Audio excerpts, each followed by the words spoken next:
Next, a conversation about a very little book with a very big call to action, and it comes from a most unlikely source. Ray Suarez has the story. It's not often that an elderly European writer can pack a room at an American college campus, but Columbia University had to find larger quarters when Frenchman Stephane Hessel visited recently. Hessel's journey to this place was long and action-packed. Son of a German Jew, raised after World War I in Paris by his parents whose marriage became the basis for the movie Jules and Jim, he joined the French resistance in World War II, escaping death in a Nazi concentration camp. A UN official who worked with Eleanor Roosevelt and witnessed the birth of Israel. At 94, Hessel has suddenly returned to prominence and controversy with a book no longer than a pamphlet, really, Time for Outrage, or in French, Indignez-Vous, telling the young to express outrage over everything from Israel's invasion of Gaza to the excesses of capitalism in the West. Stephane Hessel, welcome. Thank you. Very glad to be with you, Ray. Well, at an age when no one could blame you for just relaxing and maybe puttering in your garden, you've decided to take an argument to the people of the world, asking them to get indignant, to get angry. About what exactly? About anything that they consider is contrary to the basic values for which we have been fighting all this long age along. You see, my feeling was that certain values which came up immediately after World War II, which were raised by a great American president for whom I have the greatest admiration, Franklin Roosevelt. He made the Charter of the United Nations applicable, and I'm very, very grateful to him and to his successors, because thanks to them, we have an ethical stand on which to judge what happens. And if something happens that goes against that ethical standard, it is good for us to feel outrage. So you think we're contradicting, violating the ideals that World War II was fought around? Indeed, some of us are trying to stick up. Others are violating a little. Others are violating a lot. To me, what brings my outrage to one particular spot of this world is, of course, the way the Israeli government treats the Palestinians. I consider that as a violation of international law. In all our countries, there are things that are no longer really acceptable. The way one treats immigrants, the way that one doesn't give the social security that is really required, that one lets lobbies organize and oppress our governments.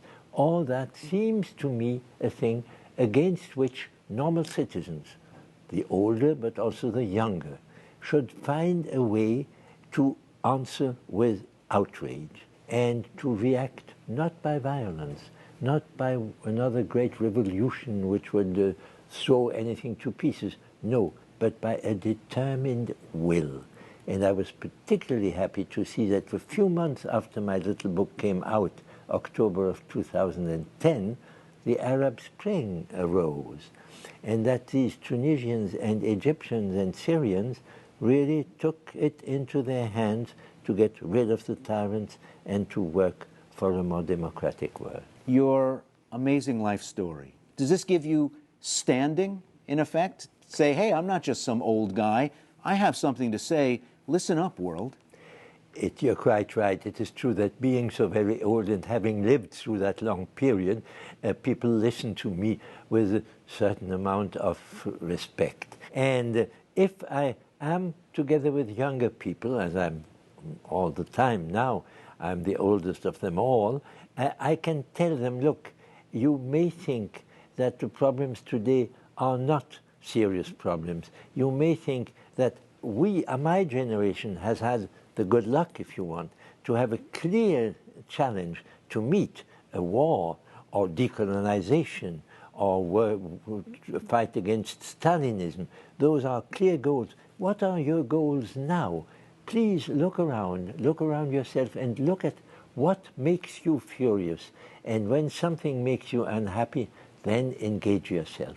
But you could have written a shelf full of books on that. You chose instead to make a simple set of arguments. Yes. How did you design this book, this cri, if you will? I started by having a meeting in a part of France which is Savoy in the mountains, a spot where resistance during World War II had some of its worst moments, best and worst, fight against the German army and finally terrible defeat. And we stood there with comrades of my age, old resistance workers, and we had a group of 3,000 people watching and listening to us because they wanted to recall the days of the resistance. And we told them, look, the ideas that were put up at that time are still valid. And if these ideas for an independent press, for a social security for all, for a fight against the feudality of money and of market, and if you look around you and you find that these values are being threatened, then do something about it. That was how it started. And the publisher of this little book, Sylvie Crossman, a charming woman, she came to me after I had given that speech and she said, what you have said is important. Why don't we put it into a little book? She says, I suggest that it be called Indignez-Vous, which is interesting because it contains the word dignity. And what we are really trying to say is that the dignity of human beings has to be defended. And when one feels that the government, whatever government, is not really doing the thing to preserve that dignity, then we should get angry or outraged, if you want. We'll continue this conversation online. Stephane Hessel, thanks for joining me. Thank you.